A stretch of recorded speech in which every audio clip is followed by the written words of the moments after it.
سنہرے بھرے ہوئے کھیت میں مزدور کام کر رہے ہیں، بیل جوت رہے ہیں اور ہاتھوں سے فصل کی کٹائی جاری ہے۔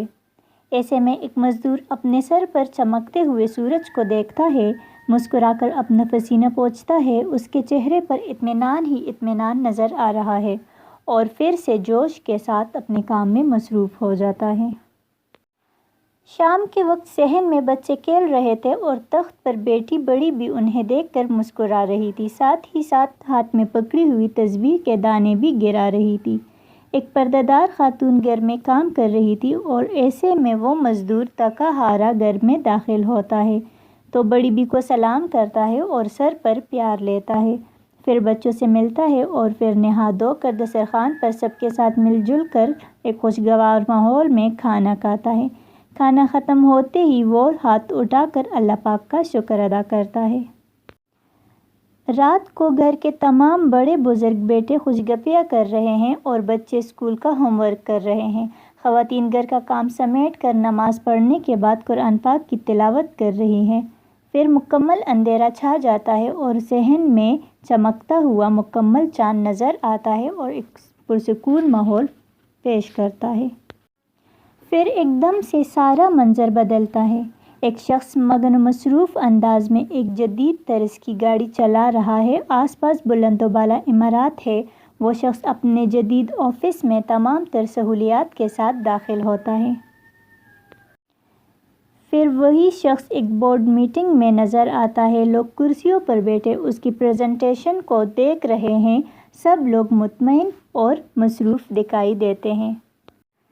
پھر آفس کا ایک اور سین نظر آتا ہے جس میں وہی شخص ایک دوسرے شخص کے ساتھ جھگڑ رہا ہے اور درمیان میں ایک کھلی فائل پڑی ہے تو بحث اسی فائل کی وجہ سے ہو رہی ہے۔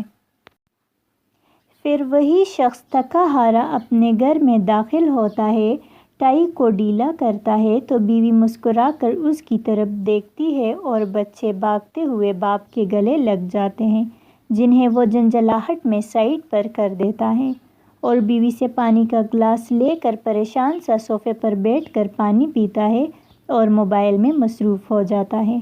بچے مایوس ہو جاتے ہیں اور واپس کھیلنے چلے جاتے ہیں اور بیوی کچن میں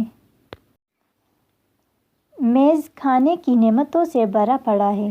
شوہر کچھ الجھا سا کھانا شروع کرتا ہے، ایسے میں بچے میز پر آ کر کھانے میں نخرے کرتے ہیں۔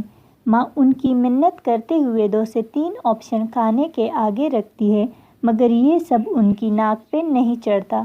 اتنے میں شوہر کھانا پیچھے کرتے ہوئے غصے میں بچوں کو ڈانٹتا ہوا کھانے کی میز چھوڑ کر چلا جاتا ہے۔ ماں پریشان کھڑی ہوتی ہے اور بچے منہ بسور کر بیٹھے ہوئے ہوتے ہیں۔ بچے اپنے کمرے میں ٹیبلٹ لے کر بیٹھے ہوتے ہیں، شوہر بھی کمرے میں موبائل پر مصروف ہے۔ بیوی پہلے شوہر کی طرف دیکھتی ہے کہ اس کی توجہ حاصل کر لے گی، لیکن جب وہ مصروف ہوتا ہے تو وہ بھی اپنا موبائل اٹھا کر اس میں مصروف ہو جاتی ہے۔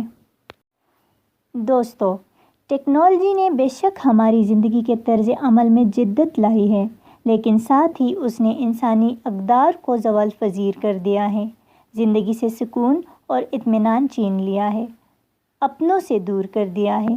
بڑوں کا ادب تو دور، اب ان کو گھر سے باہر کر کے اولڈ ہومز بھیج دیا گیا ہے۔